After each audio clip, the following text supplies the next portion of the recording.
ప్రేమైన వాళ్ళరా, నేటి దినాన అనేక మంది ఈస్టర్ ఫెస్టివల్ని సెలబ్రేట్ చేసుకుంటున్నారు. ఈస్టర్ అనేది దేనికి ప్రతీక అని అంటే కనుక క్రీస్తు తిరిగి లేచాడు, అంటే క్రీస్తు సజీవుడు, అంటే తిరిగి లేచినవాడు ఇంకెప్పటికీ చనిపోడు, ఆయన నిరంతరము ఉండే స్తోత్రార్హుడని తెలియచేయడానికి ప్రతీకగా ఈస్టర్ ఫెస్టివల్ని అనేక మంది ప్రపంచవ్యాప్తంగా జరుపుకుంటూ ఉంటారు.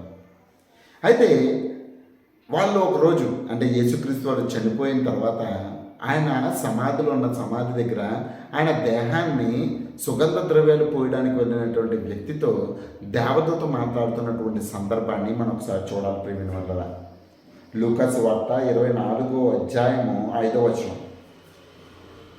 24 మొదటి నుంచి చూద్దాం.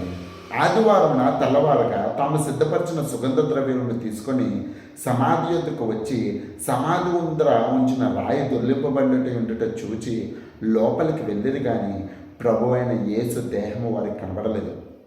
ఇందులో కూర్చు వారేమీ తోచకుండగా ప్రకాశమానమైన వస్త్రములు ధరించుకున్న ఇద్దరు మనుషులు వారి ఎదుట నిలబడి వారు భయపడి ముఖంలో నేలను మోపి ఉండగా, వీరు సజీవుడైన వాడిని మృతుల్లో మీరు ఎందుకు వెతుకుచున్నారు? ఆయన ఇక్కడ లేడు, ఆయన లేచి ఉన్నాడు. ఇది దేవదూతలు తీసుకొచ్చి ఇచ్చినటువంటి సమాచారం. ప్రేమిన వాళ్ళరా, యేసుక్రీస్తు వారు సజీవుడు, పునరుద్ధానుడయ్యాడు, మరణాన్ని జయించి లేచినటువంటి వాడు. ఆయన మరణపు ముళ్ళును విరిచి మనందరికీ ఒక రకమైనటువంటి నిరీక్షణను అనుగ్రహించిన వాడు. ప్రేమిన వాళ్ళరా, అయితే ఇదంతా ఎందుకు జరిగింది అని అంటే కనుక ఇది యేసుక్రీస్తు వారు పునరుద్ధానుడు అవుతాడని ఆయన లేచినప్పుడు చెప్పలేదు. ఆయన బ్రతుకున్నటువంటి కాలంలోనూ ముందుగానే తెలియచెప్పాడు. ఏంటనంటే నేను తిరిగి పునరుద్ధానుడు అవుతానని చెప్పేసి అనేక లేఖనాల్లో మనం చూసుకోవచ్చు. మత్తయి సువార్త 16:21 కానీ, మత్తయి సువార్త 17:22-23 కానీ, లేకపోతే కనుక మత్తయి సువార్త 20:19 ఆయన శ్రమ పడక ముందే అనేకమైనటువంటి సంగతులు చెప్పాడు. దాంట్లో ఆయన మరణాన్ని గురించి చెప్పాడు, ఆయన పునరుద్ధానాన్ని గురించి చెప్పాడు, 3వ దినమున లేస్తానని చెప్పి ఆయన లేచినట్టుగానే ఆయన చెప్పినట్టుగానే లేచాడు. ఇదిగో దూతలు కూడా సాక్ష్యం ఇస్తుంది, సమాధి తెరవబడి ఉన్నది. ప్రపంచంలో ఏ ఒక్కరి సమాధి కూడా తెరవబడలేదు. ప్రియమైన వాళ్ళు, వన్ ఆఫ్ ద మోస్ట్ అంటే ఆస్ట్రానాలజీ అంటే మనకు అంతంత అద్భుతమైనటువంటిది ఏదన్నా ఉందనంటే కనుక చనిపోయిన వాడు తిరిగి లేవడమే. అది యేసుక్రీస్తు వారు చూపించారు. దీని గురించి అపోస్తుల కార్యాలు చెప్తున్నారు. ప్రియమైన వాళ్ళ అపోస్తుల కార్యంలో 2వ అధ్యాయంలో 23 నుంచి మనం చూసుకున్నాం. ప్రియమైన వాళ్ళ దేవుడు నిశ్చయించిన సంకల్పమును ఏంటంటే దేవుడు ఆల్రెడీ నిశ్చయించిన సంకల్పమును ఆయన భవిష్యత్ జ్ఞానమును అనుసరించి అప్పగింపబడిన ఈయనను మీరు దుష్టుల చేత సిలువ వేయించి చంపించింది. మరణము ఆయన బంధించి ఉంచుట అసాధ్యము. యేసుక్రీస్తు వారు నీతిమంతుడిని మరణము ఏమీ చేయలేదు. ప్రియమైన వారు, అందుకని ఆయన మరణం ఆయన బంధించుంటే అసాధ్యము. దేవుడు మరణ వేదనలు నివారణ చేసి ఆయన లేపను. ఎందుకు లేపాడనంటే కనుక దీని గురించి ఆల్రెడీ ముందే కీర్తన గ్రంథంలో దావీదు రాశాడంట. దాని గురించి చెప్తున్నాడు, నేను ఎల్లప్పుడూ నా ఎదుట ప్రభువును చూచుంటుని, ఆయన నా కుడిపార్శ్వన నున్నాడు కనుక నేను కదల్చబడను. కావున నా హృదయం ఉల్లసించను, నా నాలుక ఆనందించును, మరియు నా శరీరము కూడా నిరీక్షణ కలిగి నిలకడగా ఉండును.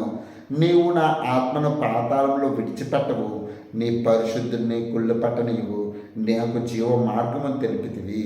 ఇదిగోండి, దీని గురించి ఆయన యొక్క దేహము పాతాళంలో విడిచిపెట్టబడలేదు, ఆయన యొక్క శరీరము కుళ్ళిపోలేదు.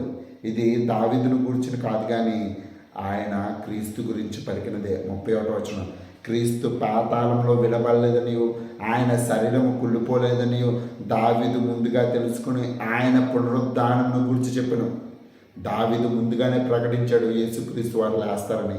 దానికి తగ్గట్టుగానే జరిగిందంట. ఈ యేసుని దేవుడు లేపను, దీనికి మేమందరము సాక్షులు. యేసుక్రీస్తు వారు భూమి మీద అంటే పునరుద్ధానుడై లేచిన తర్వాత సుమారుగా 40 దినాలు ఆ శిష్యులతో ఉన్నాడు. ప్రియమైన ఫస్ట్ వాళ్ళు కూడా ఉండదు, ఎందుకంటే పునరుద్ధానం గురించి వారికి పూర్తి అవగాహన లేదు. అందుకనే వాళ్ళతో 40 దినాలు అనేకమైనటువంటి రుజువులను చూపించి, ఎస్ నేను సజీవుడిని, నేను భూతాన్ని కాదు, నేను దయ్యాన్ని కాదు, ఇదిగో నన్ను పట్టణ మీ దగ్గర ఉన్నటువంటి ఆహారం నాకు ఇవ్వండి అని చెప్పేసి వాళ్ళందరికీ అనేకమైన రుజువులతో రుజువుపరిచి వాళ్ళందరికీ కూడా ఆయన యొక్క పునరుద్ధానాన్ని గురించి సాక్ష్యం ఇచ్చాడు ప్రియమైన. అందుకని ఎందుకు ఆయన పునరుద్ధానుడు అయ్యాడంటే దానికి కూడా కారణం లేకపోలేదు ప్రియమైన వాళ్ళరా. రోమిల్ రాసిన పత్రిక 14:9 రోమిల్ రాసిన పత్రిక 14:9 ఆయన ఎందుకు పునరుద్ధానుడు అవ్వాల్సి వస్తుంది? తాను మృతులకును సజీవులకును ప్రభువై ఉండుటకు ఇది నిమిత్తమే కదా క్రీస్తు చనిపోయి మరలా బ్రతికను. ఎందుకు ఆయన చనిపోయి బ్రతికాడంటే కనుక ఇటు సజీవులకును ఇటు మృతులకును అందరికీ ప్రభువై ఉండడం కోసం ఆయన మృతి పొంది తిరిగి లేచాడు. అది మనందరికీ ఆధారం. ఇంకెందుకు అనుకున్నారు? ప్రకటన గ్రంథం మొదటి అధ్యాయము మనం చూసుకున్నట్లయితే,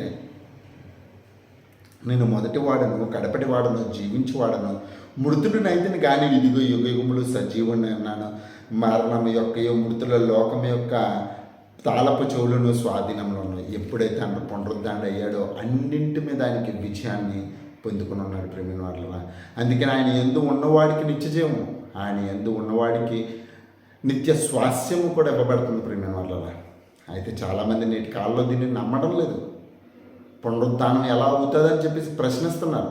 పునరుద్ధానం అసాధ్యం అన్నట్టుగా క్రైస్తవ్యంలో ఉన్న చాలామంది పునరుద్ధానం గురించి నమ్మడం లేదు. దాని గురించినే ప్రభు చెప్తున్నాడు ప్రియమైన వాళ్ళ. మన కళ్ళ ముందు అనేకమైనటువంటి రుజువులను మా కళ్ళ ముందు ప్రకృతిలో చూపిస్తున్నాడు. నా పునరుద్ధానం మనిషికి ఉంది అని చెప్పడానికి, పునరుద్ధానం ఉంది అని చెప్పడానికి. మనకి చూసుకున్నట్లయితే మనందరికీ తెలుసు గొంగళి పురుగు రూపాంతరం చెంది ఒక అద్భుతమైనటువంటి సీతాకోకచిలుకగా మారుతుంది. అలాగే మనకు వస్తున్నటువంటి అంటే తూనీగలు కూడానండి, అవి కూడా రూపాంతరం చెందిన తర్వాత తూనీగలుగా ఒక స్వభావాన్ని సంతరించుకుంటున్నాయి. అనేకమైనవి ప్రకృతిలో మనకి కనిపిస్తున్నాయి ప్రియమైన వాళ్ళ. అనేకమైనటువంటి రుజువులు ఉన్నాయి. ఇప్పుడు మనం చూస్తున్నటువంటి చివరి రూపము దానికి ముందున్నటువంటి రూపం కాదు. అది ముందున్నటువంటి రూపం అసహించుకుని చేతరించుకునేది అయితే కనుక తర్వాత పొందుకునేది గొప్పది. దాని గురించే చెప్తున్నాడు ప్రియమైన వాళ్ళరా. ఎందుకు ఆయన పునరుద్ధానుడు అవ్వాల్సి వచ్చిందంటే కనుక కొరింథీయులకు రాసిన పత్రికలో చెప్తున్నాడు. కొరింథీయులకు రాసిన పత్రిక 15వ అధ్యాయము 20 నుంచి చూసుకున్నట్లయితే కనుక 20, ఇప్పుడైతే నిద్రించిన వారిలో ప్రథమ ఫలముగా క్రీస్తు మృతుల్లో నుండి లేపడి ఉన్నాడు. మనుష్యుని ద్వారా మరణం వచ్చింది కనుక మనుష్యుని ద్వారానే పునరుద్ధానం కలిగెను. యేసుక్రీస్తు వారి ద్వారానే మనుషులందరికీ పునరుద్ధానం కలుగుతుంది. ఆదామునందు అందరూ ఎలాగ మృతి పొందుచున్నారో అలాగనే క్రీస్తునందరూ అందరూ బ్రతికింపబడతారు. ప్రతి ఒక్కడు కూడా క్రీస్తునందు బ్రతికింపబడతారు ప్రియమైన. అందుకనే ఆయన మృతి పొంది తిరిగి లేవాల్సి వచ్చింది. ప్రథమ ఫలము క్రీస్తే, మృతుల్లో నుండి లేచిన వాడిలో ప్రథమ ఫలము క్రీస్తే. ఆ తర్వాత నుంచి ఆయన వారందరూ కూడా బ్రతికింపబడతారు ప్రియమైన వాళ్ళ. ఎస్, మనం ఇది నమ్మాలి. నమ్మితేనే మనకి రక్షణ. పునరుద్ధానం గురించి అసలు శిష్యులు యేసుక్రీస్తు వారు పునరుద్ధానుడై లేచిన తర్వాతనే మహాధైర్యంతో పరిశుద్ధాత్మను పొందుకొని అనేక చోట్ల దేవుని యొక్క వాక్యాన్ని ప్రకటించారు ప్రియమైన వాళ్ళరా. ఎందుకంటే ఆ పునరుద్ధానుడైనటువంటి క్రీస్తు యొక్క మహిమను చూసినప్పుడు ఎస్, నాకు కూడా అలాంటి మహిమ రావాలన్న ఉద్దేశంతోనే వాళ్ళందరూ కూడా ప్రాణాలకు తెగించి క్రీస్తును ప్రకటించడం మొదలుపెట్టారు ప్రియమైన వాళ్ళరా. చాలామంది అబద్ధం అనుకుంటున్నారు. పునరుద్ధానం అబద్ధం కాదు. ఒక రోజున నువ్వు బ్రతుకుతావు. ఎప్పుడు బ్రతుకుతావు అన్నది కూడా రాయబడింది. అసలు బ్రతికిన తర్వాత నీకు ఎలాంటిది వస్తుందో కూడా రాయబడింది ప్రియమైన వాళ్ళరా. మొదటి పేతురు మొదటి అధ్యాయము 3-4 వచనాలు మనం చూస్తే ప్రియమైన వాళ్ళరా, మన ప్రభువు యేసుక్రీస్తు తండ్రి అయిన దేవుడు స్తుతింపబడును గాక. మృతులలో నుండి యేసుక్రీస్తు తిరిగి లేచుట వలన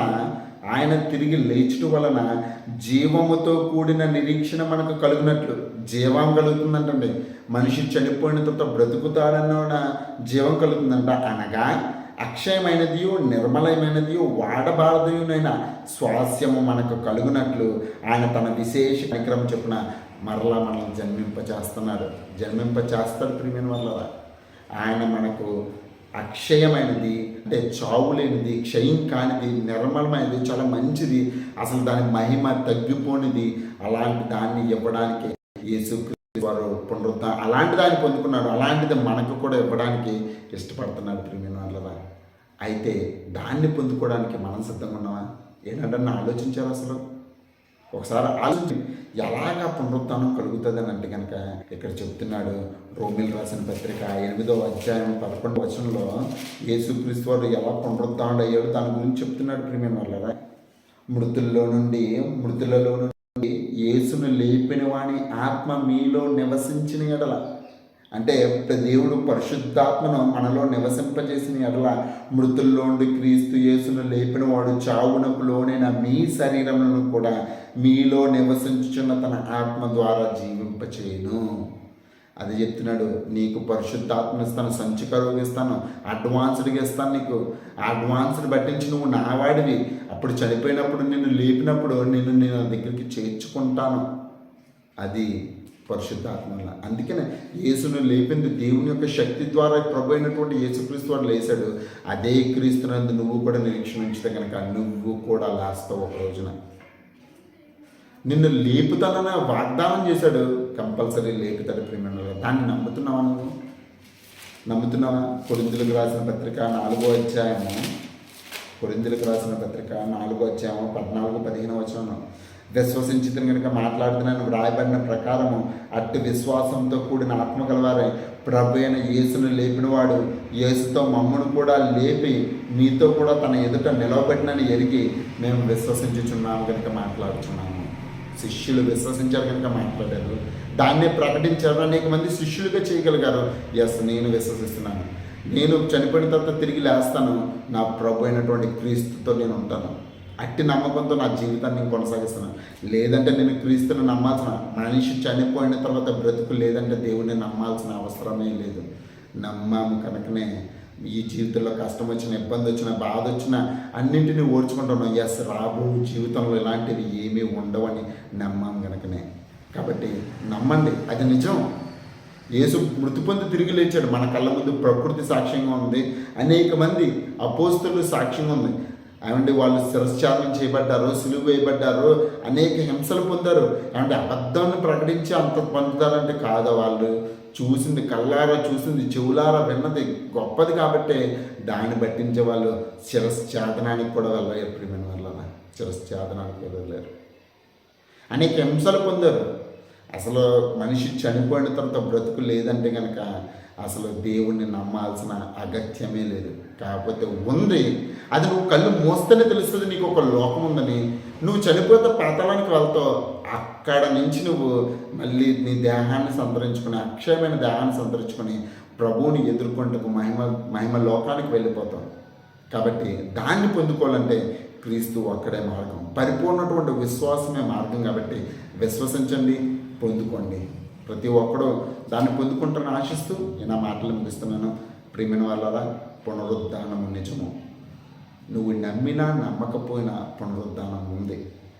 కాబట్టి నమ్మండి, దాన్ని అనుభవించండి. మనందరికీ ప్రభు కృప తోడేళ్ళు నడిపించుగాక. ఆమేన్. అందరికీ వందనాలు. Thank you.